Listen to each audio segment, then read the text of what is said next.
ਇੱਕ ਪਾਸੇ ਜਿੱਥੇ ਖੇਤੀ ਬਿੱਲਾਂ ਦੇ ਕੇਂਦਰ ਸਰਕਾਰ ਅਤੇ ਕਿਸਾਨਾਂ ਦਾ ਪਿੱਛਾ ਫਸਿਆ ਹੋਇਆ ਹੈ ਅਤੇ ਕੋਈ ਹੱਲ ਲੱਭਦਾ ਵਿਖਾਈ ਨਹੀਂ ਦਿੰਦਾ, ਉੱਥੇ ਹੀ ਇਸ ਮਸਲੇ ਨੂੰ ਹੱਲ ਕਰਨ ਦੇ ਲਈ ਬੁਲਾਰ ਤੋਂ ਵਿਧਾਇਕ ਸੁਖਪਾਲ ਸਿੰਘ ਖਹਿਰਾ ਨੇ ਕੇਂਦਰ ਸਰਕਾਰ ਨੂੰ ਚਿੱਠੀ ਲਿਖ ਦਿੱਤੀ ਹੈ। ਖਹਿਰਾ ਨੇ ਇਸ ਚਿੱਠੀ ਵਿੱਚ ਲਿਖਿਆ ਹੈ ਕਿ ਖੇਤੀ ਕਾਨੂੰਨਾਂ ਨੂੰ ਲੈ ਕੇ ਰੈਫਰੈਂਡਮ ਕਰਾ ਲੈਣਾ ਚਾਹੀਦਾ ਹੈ ਅਤੇ ਜਿੱਧਰ ਜ਼ਿਆਦਾ VOTING ਹੁੰਦੀ ਹੈ ਉਸ ਫੈਸਲੇ ਨੂੰ ਲਾਗੂ ਕਰਵਾ ਦੇਣਾ ਚਾਹੀਦਾ ਹੈ। ਇਸ ਦੇ ਨਾਲ ਹੀ ਖਹਿਰਾ ਨੇ ਕੇਂਦਰ ਸਰਕਾਰ ਨੂੰ ਚੇਤਾਵਨੀ ਵੀ ਦਿੱਤੀ ਹੈ ਕਿ ਜੇਕਰ ਕਿਸਾਨਾਂ ਨਾਲ ਧੱਕੇਸ਼ਾਹੀ ਕੀਤੀ ਗਈ ਤਾਂ ਬਹੁਤ ਖੂਨ ਖਰਾਬਾ ਹੋਵੇਗਾ। ਕਿਸਾਨ ਜਥੇਬੰਦੀਆਂ ਤੇ ਪੰਜਾਬ ਦੇ ਬਹਾਦਰ ਲੋਕ ਬਹੁਤ ਵੱਡੀ ਤਾਦਾਦ ਵਿੱਚ ਪਿਛਲੇ 17-18 ਦਿਨ ਤੋਂ ਇਸ ਕੜਕਦੀ ਠੰਡ ਦੀ ਰੁੱਤ ਵਿੱਚ ਔਰ ਬੜੇ ਅਨਹਾਈਜੀਨਿਕ ਕੰਡੀਸ਼ਨਸ ਵਿੱਚ ਆਪਣੀਆਂ ਮੰਗਾਂ ਨੂੰ ਲੈ ਕੇ ਬਹੁਤ ਦ੍ਰਿੜਤਾ ਦੇ ਨਾਲ ਮੋਰਚਾ ਲਾ ਕੇ ਬੈਠੇ ਨੇ।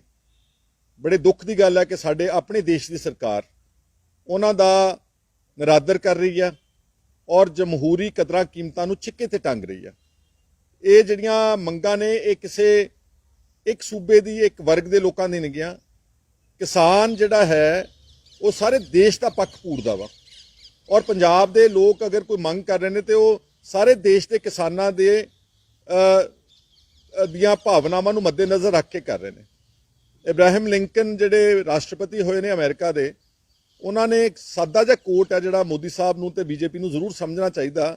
ਉਹ ਕਹਿੰਦੇ ਨੇ ਕਿ farming is not a job, farming is a way of life. ਇੱਕ ਜ਼ਿੰਦਗੀ ਜੀਣ ਦਾ ਤਰੀਕਾ ਸਾਰੀ ਦੁਨੀਆ ਦੇ ਵਿੱਚ ਹੈ ਜਿਹੜੇ ਲੋਕ ਖੇਤੀ ਤੇ ਜ਼ਮੀਨ ਨਾਲ ਜੁੜੇ ਹੋਏ ਨੇ। ਇਸ ਲਈ ਇਹਨਾਂ ਦਾ ਨਿਰਾਦਰ ਸਮਝ ਲਓ ਕਿ ਪਰਮਾਤਮਾ ਦਾ, ਰੱਬ ਦਾ ਨਿਰਾਦਰ ਕਰਨ ਦੇ ਬਰਾਬਰ ਹੈ। ਹੁਣ ਜਦ ਕਿ ਡੈਡਲੌਕ ਹੋ ਚੁੱਕਾ ਵਾ, ਕਿਸਾਨ ਆਪਣੀਆਂ ਵਾਜਬ ਮੰਗਾਂ, ਹੱਕੀ ਮੰਗਾਂ ਲੈ ਕੇ ਔਰ ਮੈਂ ਜਿੱਦਾਂ ਕਿਹਾ ਕਿ ਬਹੁਤ ਵੱਡੇ ਪੱਧਰ ਤੇ ਸੰਘਰਸ਼ ਪਹੁੰਚ ਚੁੱਕਾ। ਸਾਰੇ ਪੰਜਾਬ, ਸਾਰੇ ਹਰਿਆਣੇ ਚੋਂ, ਰਾਜਸਥਾਨ ਤੋਂ, ਉੱਤਰ ਪ੍ਰਦੇਸ਼ ਚੋਂ ਬਹੁਤ ਵੱਡੀ ਤਾਦਾਦ ਵਿੱਚ ਹਰ ਕਿਸਮ ਦੀ ਇਮਦਾਦ ਇਸ ਮੋਰਚੇ ਨੂੰ ਮਿਲ ਰਹੀ ਹੈ ਦਿੱਲੀ 'ਚ। ਇਸ ਮੁਕਾਮ ਤੇ ਦੂਸਰੇ ਪਾਸੇ ਬੀਜੇਪੀ ਵੀ ਆਪਣੀ ਜਿੱਦ ਤੇ ਅੜੀ ਹੋਈ ਹੈ। ਉਹ ਇਹਨਾਂ ਦੀਆਂ ਗੱਲਾਂ ਮੰਨ ਰਹੀ। 6 ਰਾਉਂਡਸ ਆਫ ਟਾਕਸ ਹੋ ਚੁੱਕੀਆਂ, ਕਿਸੇ ਕਨਕਲੂਜਨ ਤੇ ਨਹੀਂ ਪਹੁੰਚ ਸਕੀ।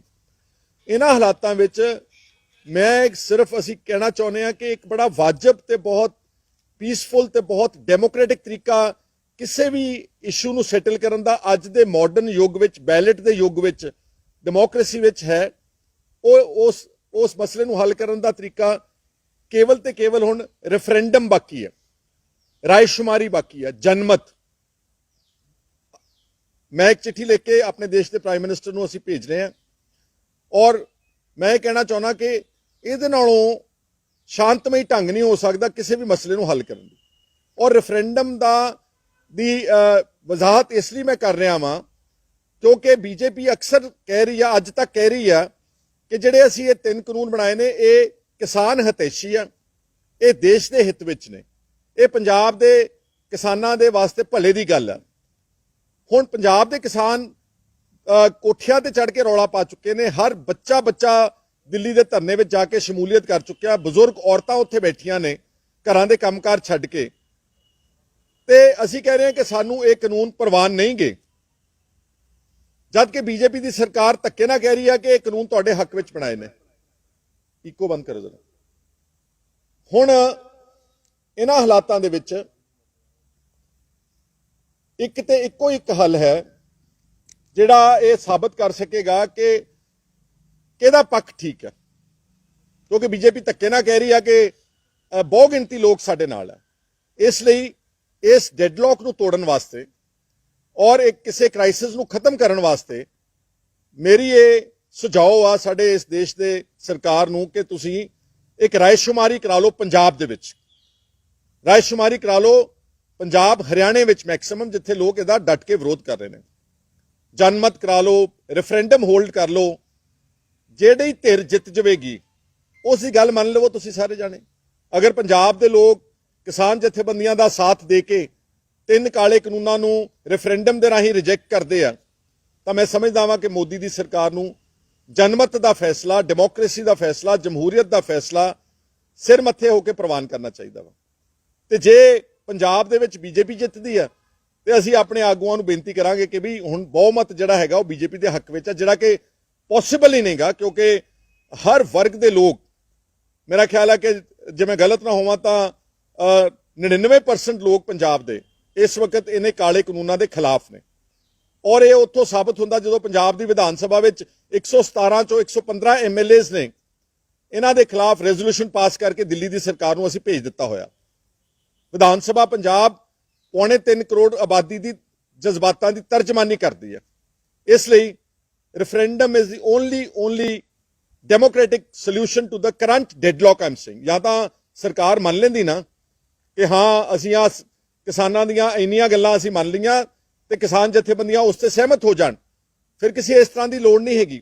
ਪਰ ਜਦ ਤੱਕ ਇਹ ਡੈਡਲੌਕ ਹੋਇਆ, ਕਿਉਂਕਿ ਸਾਨੂੰ ਇਹ ਖਦਸ਼ਾ ਵਾ ਕਿ ਇੱਕ ਪਾਸੇ ਬੀਜੇਪੀ ਦੀ ਸਰਕਾਰ ਗੱਲਬਾਤ ਕਰ ਰਹੀ ਕਿਸਾਨਾਂ ਦੇ ਨਾਲ, ਪਰ ਦੂਸਰੇ ਪਾਸੇ ਉਹਨਾਂ ਨੇ ਆਪਣਾ ਪੂਰਾ ਪ੍ਰਬੰਧ ਨਾਲੋਂ ਨਾਲ ਧਰਨੇ ਨੂੰ ਚੁੱਕਣ ਦਾ ਵੀ ਕਰੀ ਜਾਂਦੇ ਨੇ। ਸੈਟੇਲਾਈਟ ਰਾਹੀਂ, ਡਰੋਨਸ ਦੇ ਰਾਹੀਂ ਏਜੰਸੀਆਂ ਦੇ ਅਫਸਰਾਂ ਨੂੰ ਤੇ ਲੋਕਾਂ ਨੂੰ ਪ੍ਰਾਈਵੇਟ ਕੱਪੜੇ ਪਵਾ ਕੇ ਧਰਨੇ ਦੇ ਵਿੱਚ ਭੇਜਿਆ ਗਿਆ ਵਾ।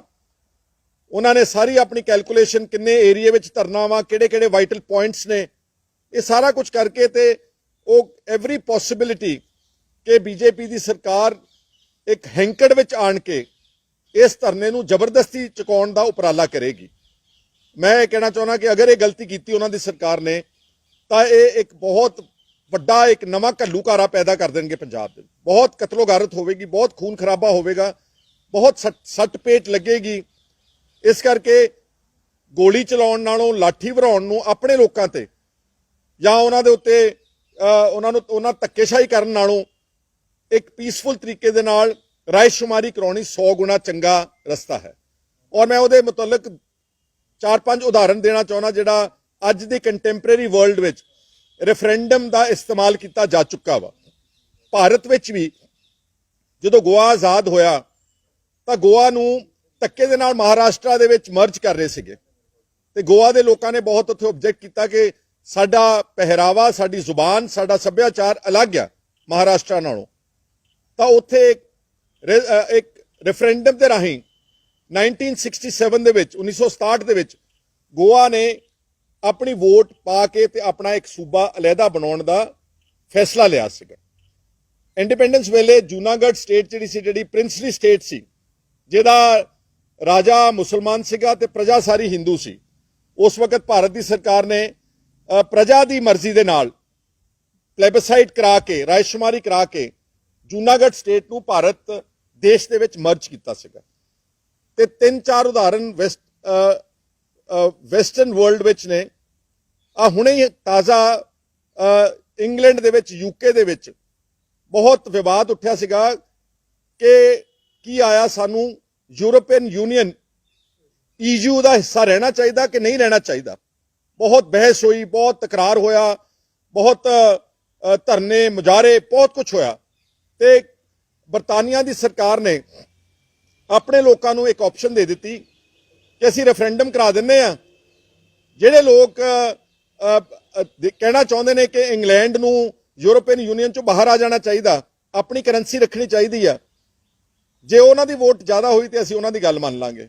2 ਵਾਰ ਰੈਫਰੈਂਡਮ ਕਰਾਇਆ, finally England has decided to come out of the European union.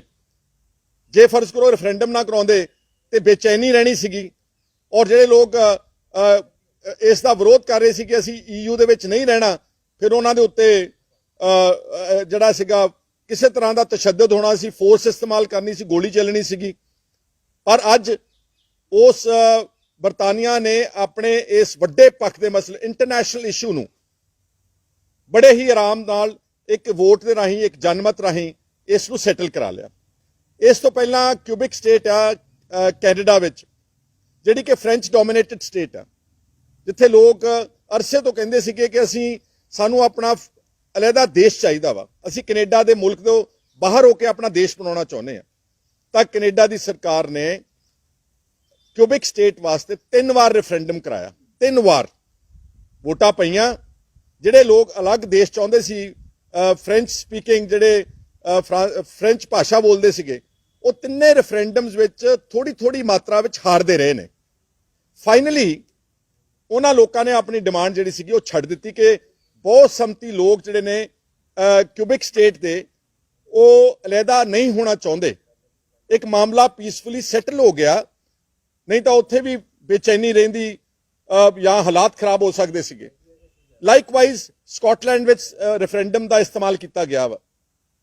ਹਾਲ ਹੀ ਵਿੱਚ ਸਪੇਨ ਚੋਂ ਕੈਟਾਲੋਨੀਆ ਨੇ ਇਸ ਦਾ ਇਸਤੇਮਾਲ ਕਰਨ ਦੀ ਕੋਸ਼ਿਸ਼ ਕੀਤੀ, ਹਾਲਾਂਕਿ ਉਹ ਕਾਮਯਾਬ ਨਹੀਂ ਹੋਏ।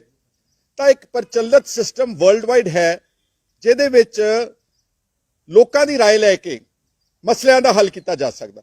ਅਗਰ ਦੇਸ਼ ਬਣਾਉਣ ਵਿੱਚ ਜਾਂ ਦੇਸ਼ ਤੋਂ ਟੁੱਟਣ ਦੇ ਗੱਲਾਂ ਤੇ ਫੈਸਲਾ ਰਾਏਸ਼ੁਮਾਰੀ ਨਾਲ ਲਿਆ ਜਾ ਸਕਦਾ, ਅਗਰ ਯੂਰਪੀਅਨ ਯੂਨੀਅਨ ਚੋਂ ਬਰਤਾਨੀਆ ਵੋਟ ਰਾਹੀਂ ਲੋਕਾਂ ਦੀ ਰਾਏ ਜਾਣ ਸਕਦੀ ਆ ਤੇ ਉਹਨਾਂ ਦੇ ਜਜ਼ਬਾਤਾਂ ਦੀ ਕਦਰ ਕਰਦਿਆਂ ਹੋਇਆਂ ਯੂਰਪੀਅਨ ਯੂਨੀਅਨ ਚੋਂ ਬਾਹਰ ਆ ਜਾਂਦੀ ਆ, ਤੇ ਫਿਰ ਭਾਰਤ ਨੂੰ ਕਿਸਾਨ ਸੰਘਰਸ਼ ਨੂੰ ਨਜਿੱਠਣ ਵਾਸਤੇ, ਇਸ ਨੂੰ ਸਮਾਪਤ ਕਰਨ ਵਾਸਤੇ ਲੋਕਾਂ ਦੀ ਰਾਏ ਲੈ ਲੈਣੀ ਚਾਹੀਦੀ ਆ। ਪੰਜਾਬ, ਮੈਂ ਵੈਸੇ ਜ਼ਿਆਦਾ ਪੰਜਾਬ ਦੀ ਗੱਲ ਕਰ ਰਿਹਾ, ਰੈਫਰੈਂਡਮ ਨਾਟ ਸਾਰੀ ਕੰਟਰੀਜ਼ ਨੇ ਕਹਿ ਰਿਹਾ। ਕੁਝ ਸਟੇਟਸ ਇਸ ਤਰ੍ਹਾਂ ਦੀਆਂ ਨੇ ਜਿਹੜੀਆਂ ਕਹਿ ਰਹੀਆਂ ਨੇ ਕਿ ਸਾਨੂੰ ਇਹ ਕਾਨੂੰਨ ਅੱਛੇ ਲੱਗਦੇ ਨੇ, ਤੁਸੀਂ ਉਹਨਾਂ ਦੇ ਲਾਗੂ ਕਰ ਦਿਓ, ਸਾਨੂੰ ਕੋਈ ਇਤਰਾਜ਼ ਨਹੀਂਗਾ।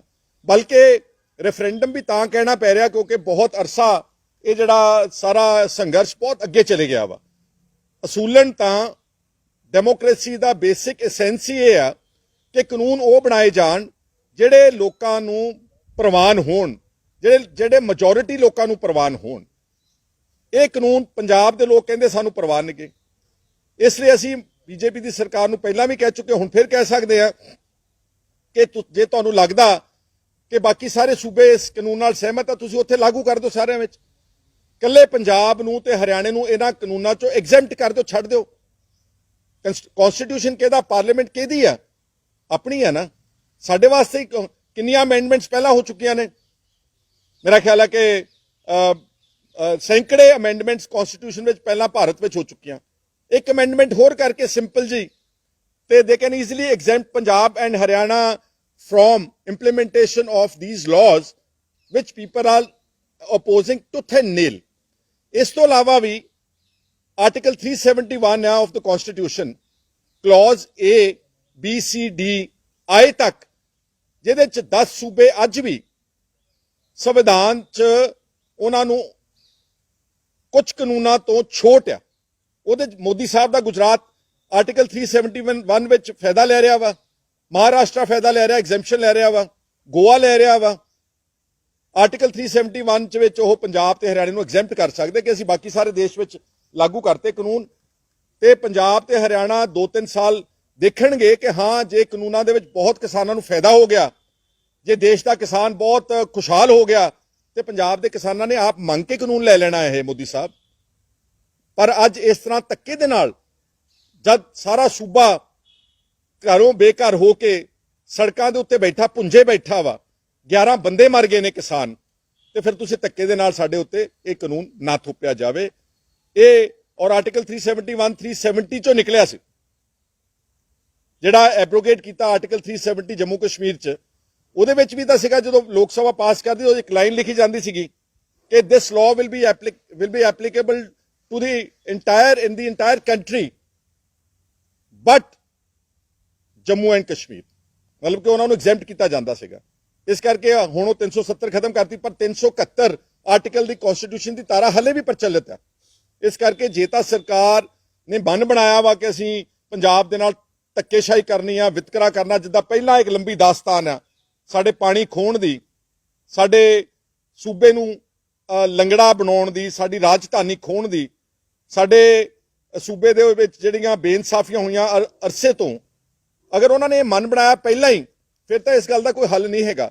ਪਰ ਜੇ ਕੇਂਦਰ ਸਰਕਾਰ ਜੈਨੂਅਨਲੀ ਹੱਲ ਲੱਭਣ ਵਿੱਚ ਇੰਟਰਸਟਿਡ ਆ, ਤਾਂ ਮੈਂ ਸਮਝਦਾ ਬੜੇ ਆਰਾਮ ਦੇ ਨਾਲ ਆਰਟੀਕਲ 371 ਆਫ ਦ ਕਨਸਟੀਟਿਊਸ਼ਨ ਦੇ ਤਹਿਤ ਪੰਜਾਬ ਤੇ ਹਰਿਆਣਾ ਨੂੰ ਐਗਜ਼ੈਂਪਟ ਵੀ ਕਰ ਸਕਦੇ ਆ, ਤੇ ਜੇ ਨਹੀਂ ਐਗਜ਼ੈਂਪਟ ਕਰਨਾ ਚਾਹੁੰਦੇ ਤੇ ਫਿਰ ਲੋਕਾਂ ਦਾ ਰਾਏ ਲੈ ਕੇ ਇੱਕ ਰੈਫਰੈਂਡਮ ਕਰਾ ਕੇ ਰਾਏਸ਼ੁਮਾਰੀ ਕਰਾ ਕੇ ਇਸ ਗੱਲ ਦਾ ਫੈਸਲਾ ਕਰਨ।